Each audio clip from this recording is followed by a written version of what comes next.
the bar for Web3 clothing is so low. Like almost every project, they just put like a blank and then just slap their logo on it and then call it merch. Wait right here. Kevin, keep him entertained. Okay. Yeah.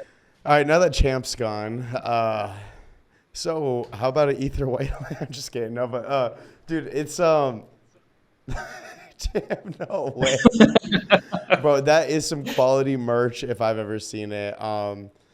Champ's only always has like this isn't even a blank tee. I know Champ handmade each shirt. He was weaving the fleece and I got nothing, bro. Dude, if I had ran and gotten a hoodie that if I had ran and showed you, CV, a fully designed Ether piece of merch that I just had in the background for this podcast, would you have given me whitelist on the show? I say like I'll probably shout it out and then He's not giving me whitelist.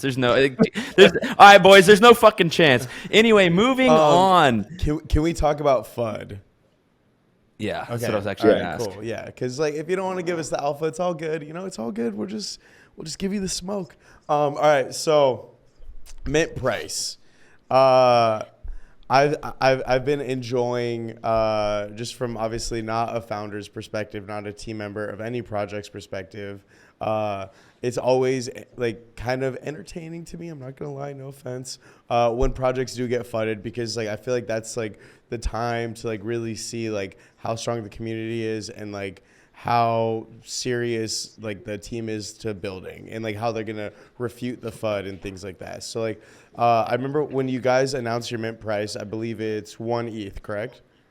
yeah. Right. What?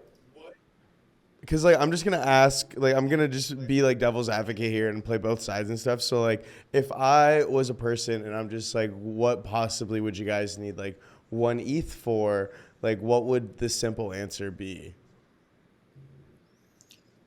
So simple answer for that. Well, I mean, we're gonna slowly drip out all the information, and we're gonna be completely transparent in how we're gonna use those funds, and what we're gonna build out prior to the mint.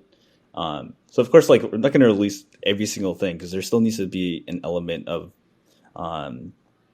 like speculation there, and to keep people, dangling that carrot forward. But I'm confident that we'll make people see the true value in it and what we can build out. Okay, so, but for sure, like more info will be released at some point, though, right? Yeah, and I completely get the FUD. I was a little bit scared to post that, but it's kind of like because it is counterintuitive. It's something that people that have projects, they haven't done that because most of the time you just reach maximum hype, release, and then judge your mint price based on whatever peak hype you got, and then mint out shortly after.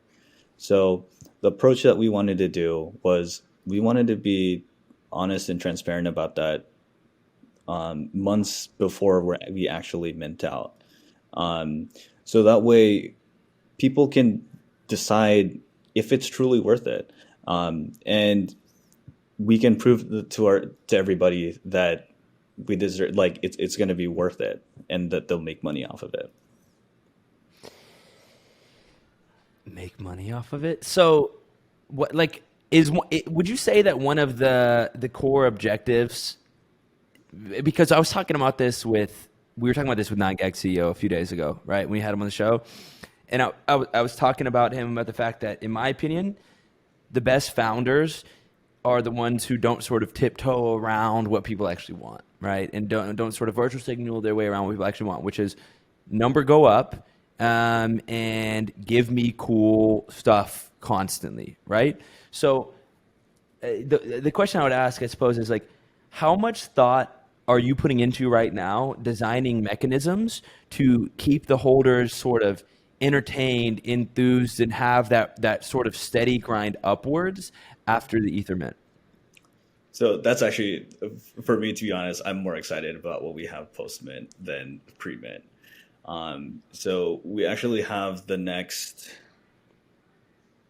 it's like maybe like 4 to 6 months already built out, and already planned out for Ether.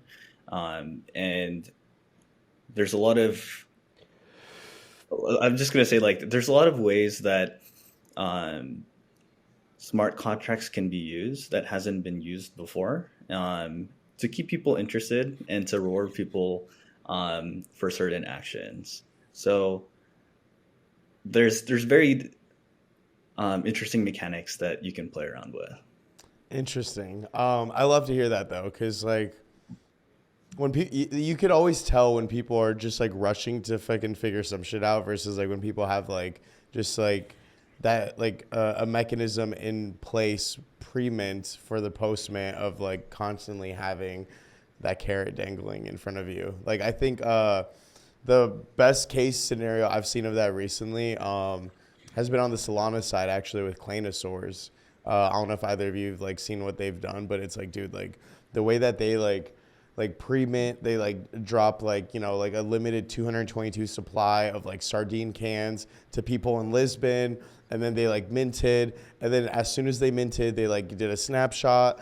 And then the snapshot, like you got like fucking clay makers and like certain, and then like, so like immediately, like right off the bat, like I think it feels like every week or every 2 weeks, there's always like something happening. There's always like some sort of snapshot, some sort of airdrop. And like these airdrops aren't like worthless things because the airdrops are always mysterious. So it's like, for instance, I have a Clanosaur. I got a clay maker. I don't know what the fuck it does. But guess what? In the next airdrop, I'm going to find out. So like me as a holder, I'm going to be like, yeah, of course I'm going to like have this thing delisted and wait to see how this thing plays out. And there's just like, there's a lot of speculation, a lot of mystery, but like the way that they're shipping all this out is like seamless. So I think like definitely like, you know, pre-mint is hard and it's like one of the most important things to like make sure you have like the community and like the hype and like, you know, the mystery, but then also transparency. But then post-mint I think is like arguably the hardest part,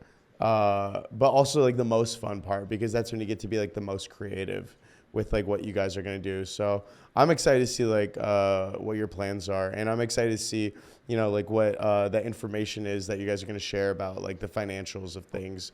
Because, you know, like 1 ETH, like it is a lot. And I know like Meme Land, they announced that they were like at an ETH as well. But they have like a little bit like easier in a sense of like trying to justify that because of like, you know, the MVP and like the potatoes and things like that. So I'm curious to see what you guys are going to release. But I think like for the most part, you guys have done a fucking like masterful like job at like creating like mystery, hype, lore, and like speculation and amazing art. I appreciate that. Yeah, and like the only thing I want to say is like, you know, I understand it's easy to FUD, and you know, I understand people are saying, why do they deserve 1 ETH? They only have 8 tweets. So you know, V and I are very active in the space, like outside of just the core Ether tweets. But I'd say, you know, don't judge it just from the surface. Give us time to prove it, and we'll prove it. The end all be all measurable metric of how much a project should be on a mint for. Number of tweets. Number of tweets.